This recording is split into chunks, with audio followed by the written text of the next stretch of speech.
मेरे मन में एक कौतूहल था कि नेगोशिएशन में देरी से नेगोशिएशन में जो छोटा पार्टनर होता है उसकी ताकत कमजोर होती है क्या?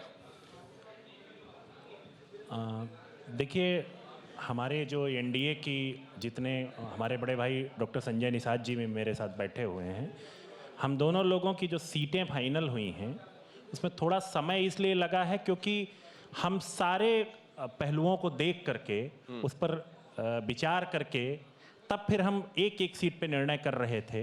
तो निश्चित तौर पे जब आप सारे पहलुओं पे विचार करेंगे और चूँकि हमारे साथ डॉक्टर साहब इस बार नए पार्टनर के रूप में आए थे, तो एनडीए में नए साथी के रूप में जुड़े थे, तो स्वाभाविक रूप से थोड़ा समय लगना स्वाभाविक था।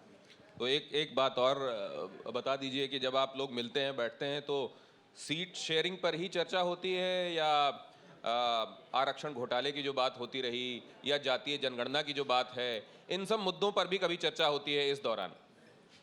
देखिए, जब हम भारतीय जनता पार्टी के जो हमारे यहाँ पर लीडिंग पार्टनर हैं उत्तर प्रदेश में एनडीए के, उनके शीर्ष नेतृत्व से जब भी बात हुई है तो समाज के पिछड़े वर्ग के जो भी मुद्दे हैं, चाहे जातिगत जनगणना हो या आरक्षण का जो भी विषय था 69,000 शिक्षक भर्ती पे, सब विषय उठाए गए हैं।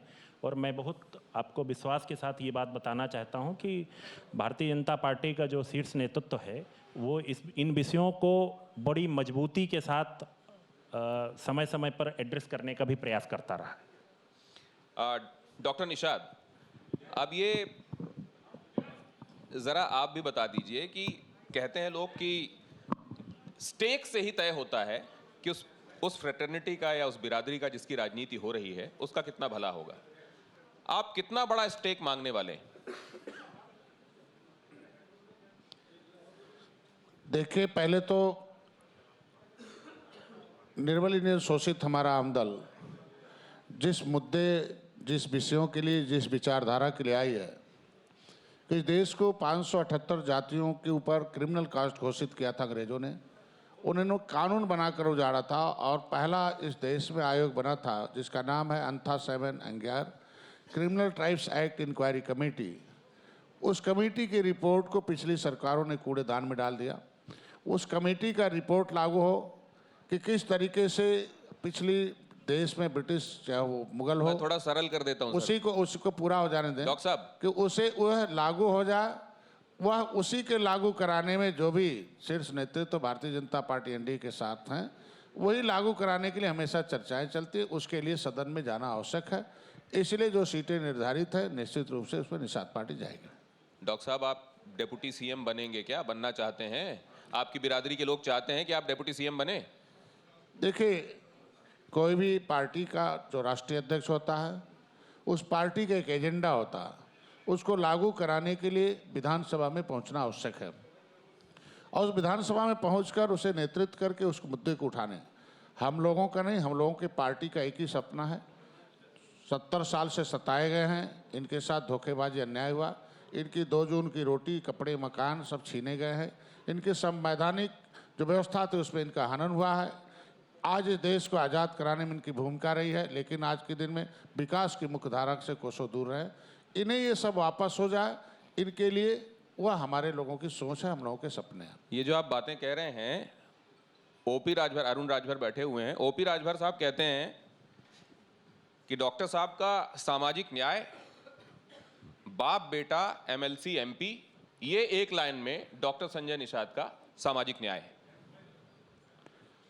पहले किसी भी राजनीतिक दल या कोई भी संगठन जो खड़ा होता है, उसके लोग अनुभवी लोग आते हैं, परिवार के लोग आते हैं, फिर रिश्तेदार के लोग आते हैं, फिर समाज के लोग आते हैं, फिर दूसरे समाज के लोग आते हैं।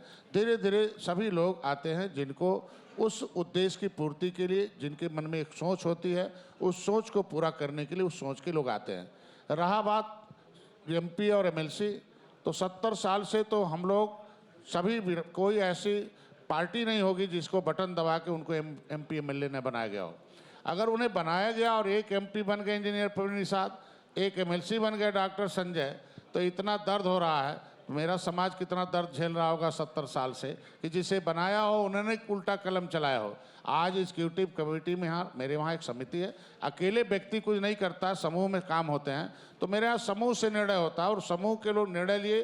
तो गोरखपुर में हम लोग 2017 चुनाव लड़े, एक विधायक बनाया, समूह में निर्णय लिया। 2018 में हम लोग सपा बसपा 20 पार्टी, समाजवादी पार्टी 4 गठबंधन हुआ। माननीय हमारे डॉक्टर रहीम साहब हैं, उसके सूत्रधार रहे हैं। लेकिन उसमें जब निर्णय जो हुआ उसका रिजल्ट आया, लेकिन जब जीत के इंजीनियर पुरनिसाद गए तो एक पार्टी ने कहा कि नहीं हमारे पार्टी के ये सांसद हैं, बाकी और पार्टियों का नाम गायब कर दिया। अगर कहते नहीं वो गठबंधन के सांसद हैं तब तो समझ में आता। वो लोग कम से कम वो भी तो ध्यान दें कि कितनी पार्टियां मिलकर उस चीज़ को, सपा बसपा खत्म हो गई थी 2017 में, लेकिन वह जो उपचुनाव था वो जिंदा कैसे हुई, गोरखपुर, फूलपुर, कैराना, नूरपुर से हुई। तो आरोप लगाना बहुत है। मैं 13 किताबें लिखा हूँ। तो ये बताइए आपके उसका कार्यकर्ताओं ने पूरा प्रश्न का जवाब हो जाए।